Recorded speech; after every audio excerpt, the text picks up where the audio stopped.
Okay, hello. My name is Nashay Lowe. My major at Clark Atlanta was mass media arts with a concentration in journalism. I attended in 2008 to 2012, graduated May 2012. I studied abroad in South Africa. I was there for about 6 months, a full semester, say 5 to 6 months. And I was in the small town of Port Elizabeth. And when I was there, it was a part of my, I guess, core curriculum. So the classes I took, I remember taking a Politics of Africa course, a creative writing course, a intro to business course, and it might have been just those three from what I remember. So it wasn't like a major, it was just some core courses at the time. Um, my overall reaction to the study abroad experience was like, okay, so to this day, it's like one of my favorite memories to revisit. I'm still one of my best friends to date is someone I met there. Actually, two friends are we've watched each other grow up, get married, have kids, all these things going on ever since then, which was roughly what 11 years ago now. So I've made lifelong friends, and we love to just talk about that moment because it was just such a to reflect on who you were in that moment and to see who you've grown to be. A lot of that was because of that experience and you figuring out who you were in that moment and who you wanted to be in that moment. And to date, I keep saying I'm going to go back. I haven't been back to visit yet, but it's still on my to-do list. And I'm really curious if I'm going to love it just the same as I remember it because I am in such a different place now. And, but I have no doubts that it would still just bring back all these amazing memories. Um, I learned so much about myself, the culture, obviously. I met so many people from different parts of Africa in one place. That was amazing. It was to date, I've been to about 30 countries, but I think South Africa is the one place where I got closest with locals. So a lot of other places you tend to meet other Americans, which is cool. You hang out and you come across some locals, of course, but most of the friends I made were actually locals. And that was a different experience in itself because it's one thing to experience a culture or a country from a tourist lens, so to speak. You're always going to have that American lens, but at least you have someone guiding you from a native experience, and that just kind of brings a different layer to the whole study abroad experience. Um, it was also interesting to learn how other students learn. The curriculum was completely different. It was the first time I experienced I would say 80% of most courses are just lecture based. So like it's not like you're turning in a bunch of assignments, every week or every month. It's kind of you show up, listen to them talk, you take maybe two exams, and that's your grade. So for someone who's not used to that, and I feel like I'm not a traditional student who does well on exams, it was very hard for me. So it made me appreciate parts of the American education system, oddly enough. Maybe being spoon fed, I made me appreciate that. um, but it also helped me to think deeper because I really had to be more of an independent learner there. And it was just a different experience. So um, it was very interesting. And just, it was odd to step outside of myself as an American and specifically a Black American. And because people look to me for all the American answers. So whenever people want to know why do Americans do this and why do Black people do this, I'm the representative. um, and that was different. So it feels like a responsibility sometimes, but after a while you kind of learn how to balance and just speak for yourself, of course, and just explain that you can't speak for the entire culture or the entire race, entire country, whatever it is. But those are parts of the experience that I would say I wasn't expecting, so to speak. But again, it helps me be more conscious of how I carry myself, how I represent myself, how others see me outside of my dominant culture. Um, so many nuances and insights of just what you don't expect. And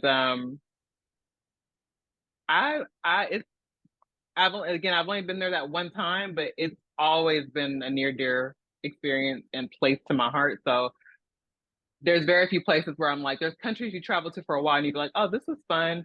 I can visit for a weekend, bring some people here. It was fun. But there's some places you visit and it really does feel like a second home. And South Africa was one of those for me.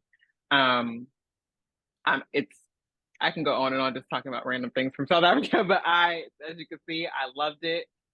That's not to say that it didn't come with challenges aside from the academic side. It was more affordable than going to other places, which was key, but financially it was very difficult for me. A lot of students who I was surrounded by, not even just the American students, but also the European students who we were kind of grouped with when we were there, our experiences were very different. So they're renting cars and bikes and traveling throughout South Africa and doing all these sort of luxurious things that I feel like I didn't really get to experience. But again, I feel like I got a very grounded, humble experience. Like my friends were locals, and I did go to the local bar and hang out, and I did go to this and do like those sort of local things. So I don't regret any of it, but it's just something to keep in mind that, of course, it's not going to shape your whole experience, but money, unfortunately, is a part of that. And so just really exploring all your resources to make sure that you're financially stable enough to be able to take care of yourself while you're there, just, basic stuff, eating and getting around. Um, and so while I was there, I didn't visit any other countries, but after I left and graduated from Clark, Atlanta, I ended up doing the Peace Corps. And then from the Peace Corps, it was a ricochet of events. So from study abroad, finish school, Peace Corps, got evacuated from Peace Corps. I'll come back to that.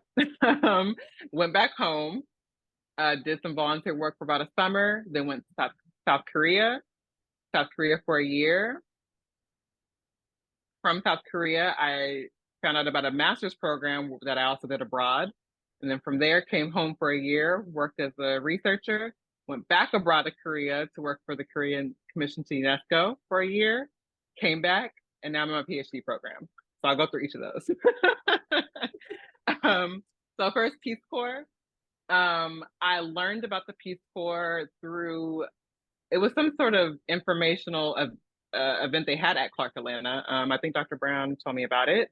And you brought your friend Jean Paul. I can't remember his name exactly, but I spoke with the both of you about it. You shared your experiences, it started to intrigue me. So then I went to the informational, heard more, and so from someone like me who just wasn't aware of these kind of things existed, it blew my mind to learn of something like this. And I'm just like, why doesn't everybody do it? Like, I don't get it. Like, you get to go for free, you get to see a new country, you get to do it. Like, I don't get it. Um, it sold me. I didn't know what I wanted to do at that point, but I knew that after my experience in South Africa, I wanted to travel more. One thing I forgot to mention while we were in South Africa, the university, Nelson Mandela Metropolitan University, arranged for us to do some sort of I don't know what they called it, but it was some kind of like exchange where we got to go stay in the townships for a weekend and really just see how things function there and see people doing local work without any government funding or any assistance. When I saw things like that and the conditions, you know, it impacts you. It makes you look at things differently. Of course, it makes you grateful, but it makes you just want to do something. So again, without really knowing what I wanted to do, I knew that I was interested in doing some kind of work, like some kind of humanitarian work. So that Peace Corps just combined all those things for me. I get to travel for free, do something in the humanitarian field. I knew there was going to be language training. And I was fortunate to be in a position in my life where I had nothing really tying me down here. So I can just get up and go for 2 years. And so I did. And I ended up serving in Jordan. I was in the Jordan Valley in a village called Swelha. So the Peace Corps, everyone has different ideas about what the Peace Corps is. Even myself, like, the informational was informative, but you still kind of have a more 60s idea of just like these groups of people going in the villages and digging in huts and just doing random things you don't know what to expect. So funny enough, I feel like I prepared for the Peace Corps the wrong way. I prepared for what I anticipated all the physical challenges would be, and I wanted to be comfortable as possible. So I basically like loaded up what looked like 2 years worth of camping gear, thinking I'm going to be using the bathroom outside and doing all these weird things. And it was just nothing like that. Well, I'll talk about housing and stuff later, but it wasn't what I expected. The parts that I wish had more emphasis on preparation is the emotional and mental part of everything, because once you get on the plane, action. Like there's no transition really. As you get off the plane, you're in the country, you start the work, and what I mean by that is even the work is not so concrete as far as you're clocking in doing this. You are mentally indulged and thrown into this culture now. So you have to change, not change per se, but you have to be mindful, depending on the country you are, on how you're carrying yourself, how you're dressing, how you're speaking, who you're interacting with. I was in the Middle East for the first time. I couldn't just casually high five my guy friend. There's not that kind of contact. So these things that I'm learning constantly, 24 hours a day, it's taxing, and you don't anticipate it to be so consuming. I'm extroverted when I need to be, but I'm actually much more of an introverted person. I spend a lot of time by myself. Um, so to now be in a culture where like one of the closest words that translates to privacy is loneliness, so they literally don't understand the concept of me wanting privacy. It's hard, and the things that sort of not trigger you but impact you are it's going to be the little things that you're not expecting.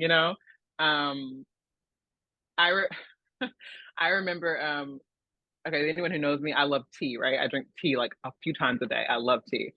I got so tired of drinking tea. Like I had to do it so much, and it wasn't just a pleasurable thing I can do in privacy. It was something I had to do as like almost like a cultural event every day. Like I had to go have tea with families, and we sit for 2 or 3 hours at a time, just in broken Arabic, trying to get to know each other, and it could be exhausting. Um, and so I remember one time my mom called me, or I called my mom, and I was crying, and I remember telling her, I was like, everyone keeps making me drink tea and coffee. I don't understand why. Like, I'm just like, and she's just looking at me like, girl. Like, so it could be hard sometimes for people who aren't in a situation like that to understand all of the emotional things going on.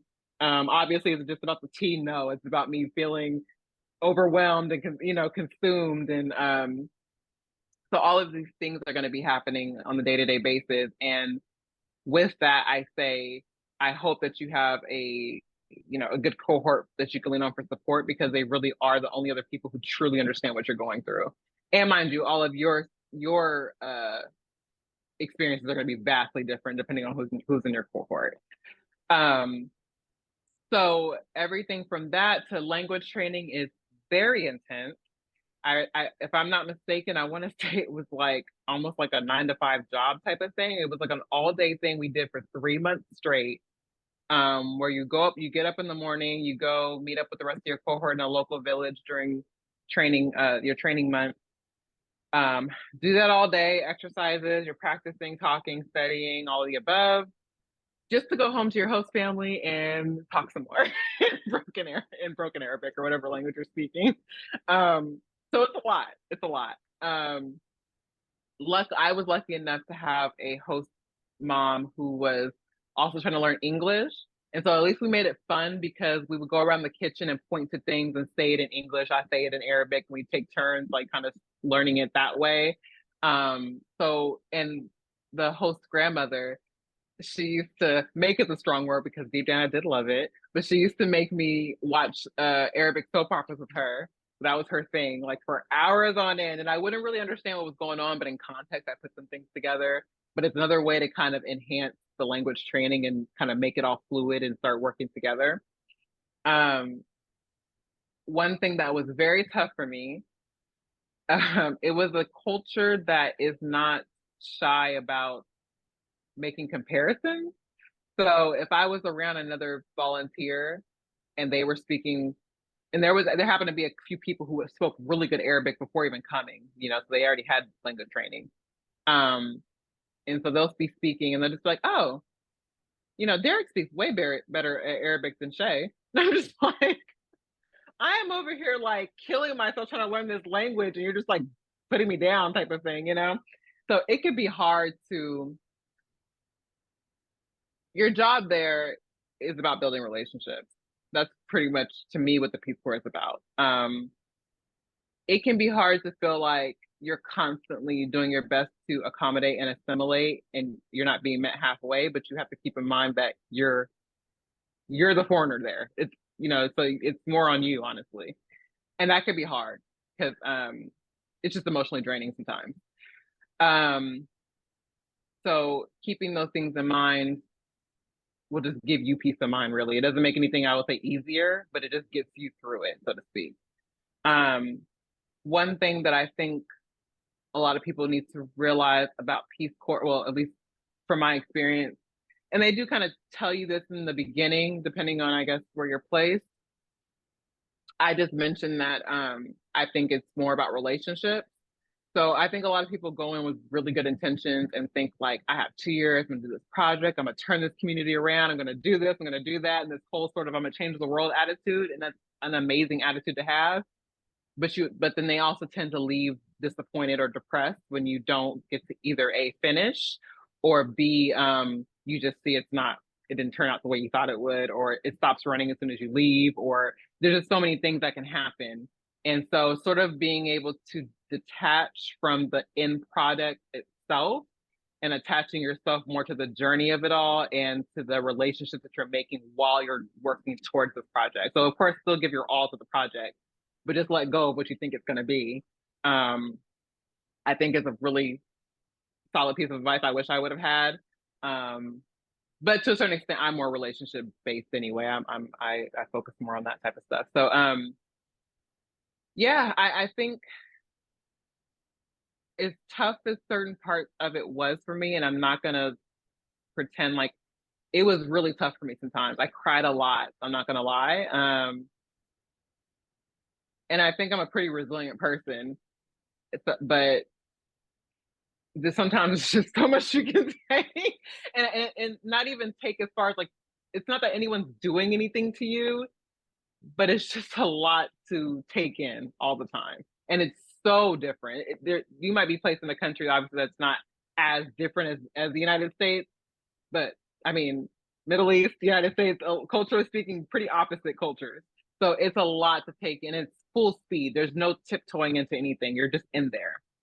Um, so it's a lot. It's a lot. And I do want people to be mentally prepared for that. But oddly enough, despite everything or anything that I've personally been through there, um, I tell everyone to do it. If anyone tells me they're thinking about doing the Peace Corps, I just say do it. Actually I say stop thinking about it and do it, because the problem is it's one of those situations where sometimes the more you look into it or the more you try to just research it, you're gonna psych yourself out and then possibly miss out on the opportunity. And the thing is, you can talk to people about their experience all day, but I can't stress enough, your experience is your experience. The only way to have it is to do it. And I think you're not gonna regret it, because even though it's gonna be tough, even though it's gonna be all these things, it is so character building. Like the skills you will build, and sometimes it's one of those things you don't even know how to write it on a resume, because it's beyond just technical skills. It's beyond soft skills. It's beyond these things. These are like human development skills, that I think everyone, sorry, I turned the heater off, that I think everyone should have. So I think the pros more than outweigh the cons. You will walk away with such a deeper sense of self. Because the thing is, we all been through stuff in the United States as well, but it's not until you're in situations that you otherwise wouldn't imagine being in that you don't know how you would handle them. Like you need those sort of challenges to even know what kind of person you are sometimes because we all say, "Oh, I would never do this," and it's like, well, have you been in that situation before? It's two different things. Um, so yes, I tell people all the time, if you're thinking about it, just do it. I just and especially if you have the freedom to do it now because who knows if you wait a year or so, you might get married or have a kid. Some things can happen that will change your circumstances. So if you have the freedom to do it now, then I just say do it.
Um, we got evacuated actually 6 months into our term, which deep down I feel like confirmation that God doesn't give you more than you can handle because at the moment it was a lot. Um, but it was just a sense of the time in the region.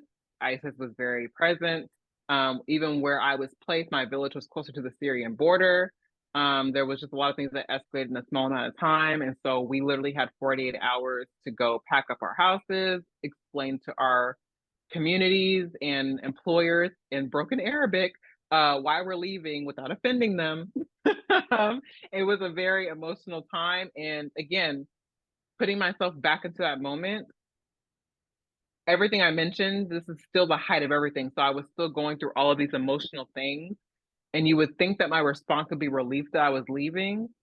But for some reason, I just started crying. Like I had no idea why. And, like leaving at that moment just felt like horrible. Like I don't want to leave like this. Um, the evacuation was eye opening in a few ways. I think you gain a appreciation slash awareness about the power of your American passport because here we are going through potentially a very dangerous situation, and because of my passport, I get to leave and go home to my family, and all these new friends and family members I just met are staying here, and no one's thinking about that.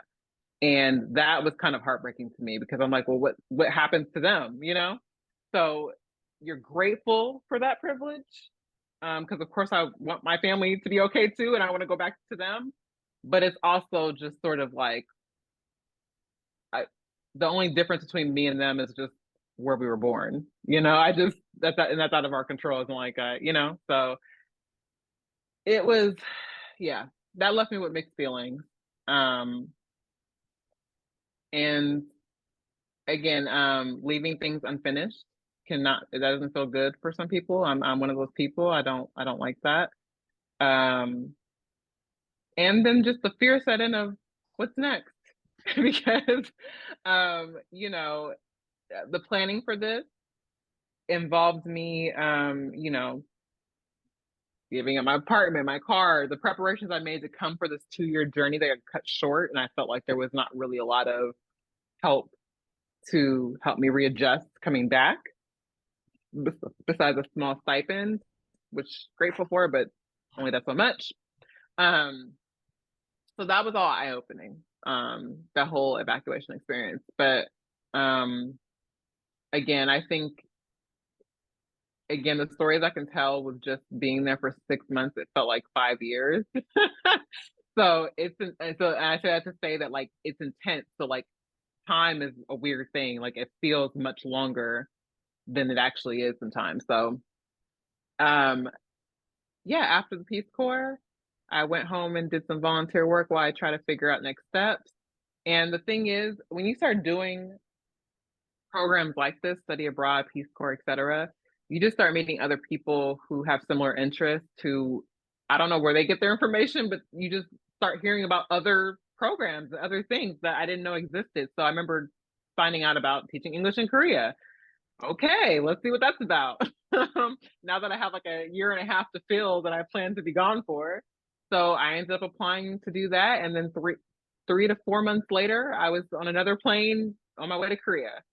So I taught there for a year, and I did uh, both the private school and the public school system, as well as like an English camp later on. So I had like a pretty well-rounded experience. And my first placing was in a very rural town, very, very small. And I luckily my school was very understanding and helped me to move to a new site because unfortunately, after leaving a Jordanian village, I didn't sign up to go to another village. That's not really what I went to Korea for. It wasn't the Peace Corps Part Two, so I just was like, no, thank you. um, but yes, Korea again, a completely different experience.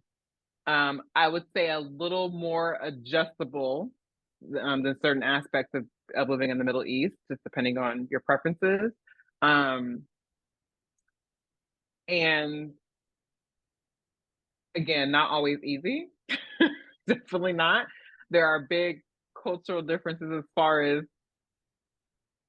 work environments and how we do, just how we communicate. It's very different.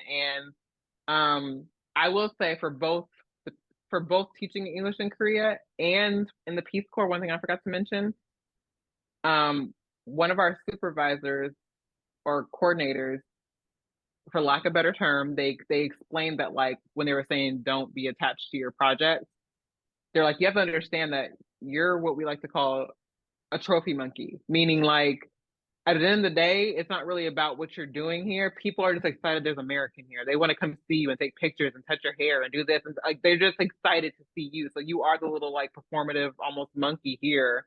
And that's almost what it's about. And that's how Korea felt a lot of times too. Um, we when I say I mean Black Americans are underrepresented almost every country I've been to. And not to say there aren't Black people. I've seen Africans, I've seen Jamaicans, I've seen I've seen a lot of people from the Caribbean all over, but you don't see a lot of Black Americans, I feel like, unless it's in the military. Um, and so all these other opportunities we have to travel, you're just not really seeing. And when you do see them, I'd say you'll see more Black women than Black men. Um, so again, learning about these opportunities is so vital to our professional development. And we just, just sometimes don't have any idea these opportunities exist until you start talking to someone who talks to somebody else. And really it is just about that snowball effect. Like start somewhere and then that person will hopefully put you in the right direction. And that's exactly what happened to me because during my orientation for Korea, as soon as I got there, I ended up talking to a girl in the bathroom who was telling me about some global master's program where you get to live and study in 5 countries in 1 year in international relations. And I'm trying to figure out what I want to do. And I'm like, wait, what? Like, there's no way that exists. That's ridiculous. So while I'm in Korea, I start preparing that application. And from Korea, literally, I'm at work. I'm working, but I'm also working on my application and got that done. I'm contacting professors. Dr. Brown, I think, wrote me a letter of recommendation. I'm contacting professors from overseas, like, can you write this for me? Got into that program that started right after I was done with my year. And then I ended up getting my master's in IR with Webster University, which is based in St. Louis, but their global program is extremely abroad. So I've never even set foot in St. Louis before. My entire program took place for my cohort in Greece, Cuba, Switzerland, China, and Austria.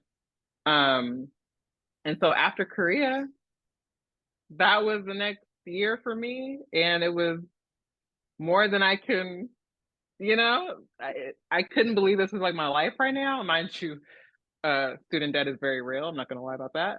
But I'd do it again and again because it was truly life changing. I've learned so much. Just I don't even know where to start with that, but what do you say about that? And literally, so in those 5 countries in that year, additionally, I saw several other countries, of course, because when you start seeing how there's little hubs of transportations around the world, especially like in Europe and in Asia, it could be you can get to other countries in a matter of hours, either by a short plane ride or buses that are very affordable, whatever it is. And so I just took advantage and like I'm studying this time, but on weekends, if I could go, I'll catch the little bus from Geneva to Annecy, France, and then I'll catch it over here and I hopped on a train to London and I did, just whatever it was. I just was like, I couldn't stop. It was crazy. But it's so much fun. Like it was the best time of my life. Um, and again, I just learned so much. Oh my God, I got to present my research paper on the Syrian refugee crisis. Since I came from Jordan, I took that. Oh, yeah, let me mention that. I took my experience from Jordan, being so close to the Syrian border, and talked about the Syrian refugee crisis as one of my papers for my humanitarian classes in Geneva, and then presented that at the International Humanitarian Crisis Security Conference in 2017. And that was an amazing experience. It was so nerve wracking because it's a room full of ambassadors and diplomats. And I'm like, oh, these are real people doing like the real work. And who am I? I'm just a student, like talking about my Peace Corps experience. But, I don't know what it was. The story stuck with people because I got more questions on the panel than anybody else. And I was the least experienced. But all I can do is talk about my experience. But people are intrigued by those type of things. Um, and then I also got to intern for the Maldives mission to the United Nations at Geneva, and attend the 34th session of the Human Rights Council on behalf of the mission. Again, uh, life-changing experience, met beautiful people, learned more about a country that I didn't know a lot about. Um, I, I I'm one of those people who just get that weird feeling when every time I walk into the UN and look around and I'm like, oh my God, I love seeing all the flags, I love seeing all the name tags, I love everything. And the room in Geneva, the main conference room, is so beautiful. I think it's more beautiful than the one in New York. But I loved it. I loved everything. I loved my badge. I loved it all. And that's when I was like, oh, okay, I think I could get used to moving in this direction.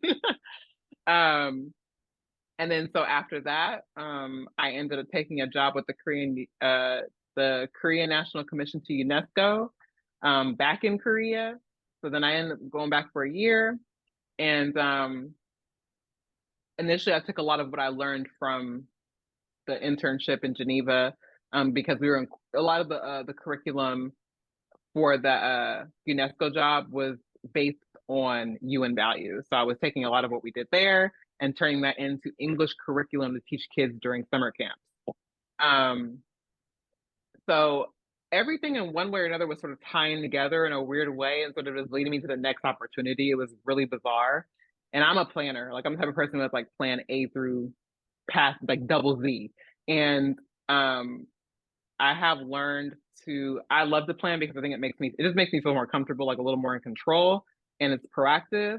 But I always say be open to possibilities and just understand that your plan it's not likely going to go according to plan, but it's going to lead you somewhere much better, possibly, because again, I never even thought I'd leave the country, let alone go to so many countries and meet so many amazing people who I'm friends with till this day.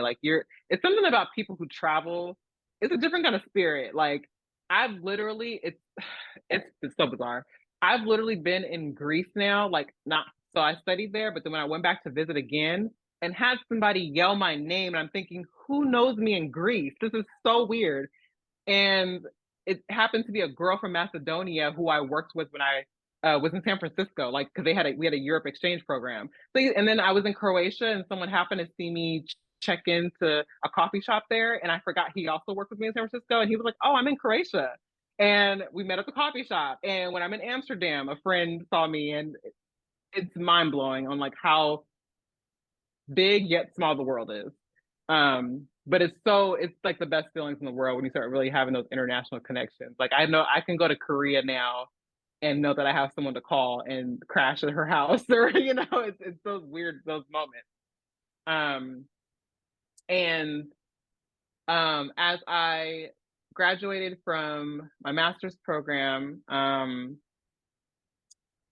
what did I do after that? Oh, after UNESCO, I'm sorry. So that was UNESCO. And then after UNESCO, I came back and then pandemic happened.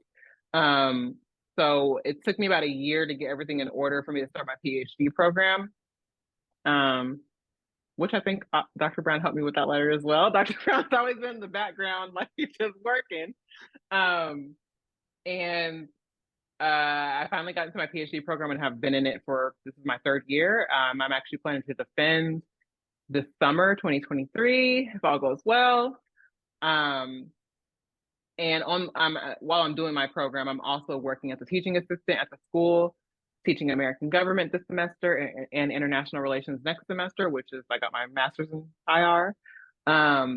As well as I'm working part-time as a program evaluation research assistant for a consulting firm in New York.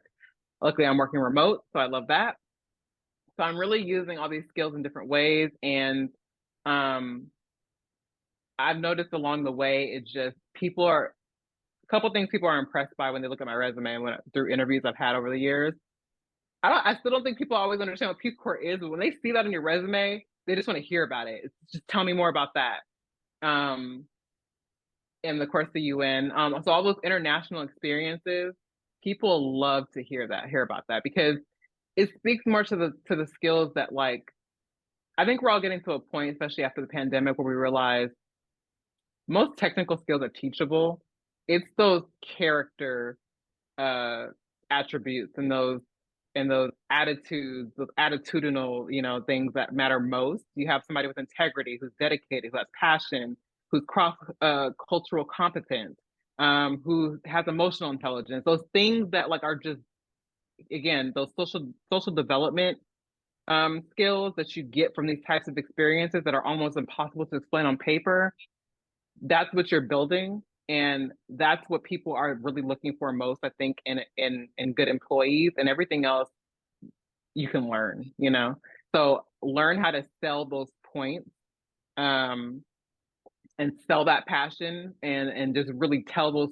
And when you can't think of how to describe yourself in the interviews, explain those, tell those stories and explain those things, because they can pick and pull the skills from them, like, oh, that took patience, that took active listening, that took this. And it's so after a while, and I hate telling myself, trust me, but it comes out naturally in the stories. Um, while I don't necessarily use all the language training I got from Peace Corps because it was Arabic, um, I thought I would go more in a field that took me in that direction, like focusing on the MENA region. But a lot of my research tends to be like on African politics and not the Caribbean and United States issues. Um, but in school, I also learned Spanish. I use that more than I thought I would, honestly. That on the resume is very helpful as well because um, even if I don't have to use it for my job on a daily basis, like for example, I'm conducting interviews now for my consulting job. And when I'm happen to notice I'm talking to someone from a Spanish background and I just say one thing really quick in Spanish, the face lights up because it's like, oh, like you understand. And then maybe they'll start talking to me really fast and I'm like, okay, slow down. But I can carry a basic conversation and people just honestly are so impressed, or they appreciate when you try to understand their language, because language is a gateway to culture. You know what I mean? And so when you understand someone's language or at least show the effort, it just goes such a long way. And I think it lets guards down. And so depending on what you're doing, it really just broadens that experience for you, like holistically. So I use that in personal experiences when I'm eating at any kind of Spanish or Latin restaurant. I use it and speak with weight. I really do. It's fun and it's good practice for me. I used it when I was I had to use it in Cuba when I studied there, because most people were just spoke they would think I'm Cuban until they spoke with me, and then I was like but so I spoke some Spanish there, and that was really helpful because again, learning language, I do believe that I've learned the most in language when I was what's the word? When it's integrated. Like you have to be like in it. Like you have to practice it. Like you can't just read the book and learn how to do it. Like it's good when you're practicing it regularly. So any chance you have, I say practice it. It really does go a long way. And just connecting with people, it doesn't even have to be a professional way. In your personal life, you will learn that relationships blossom more when you're able to make those types of connections.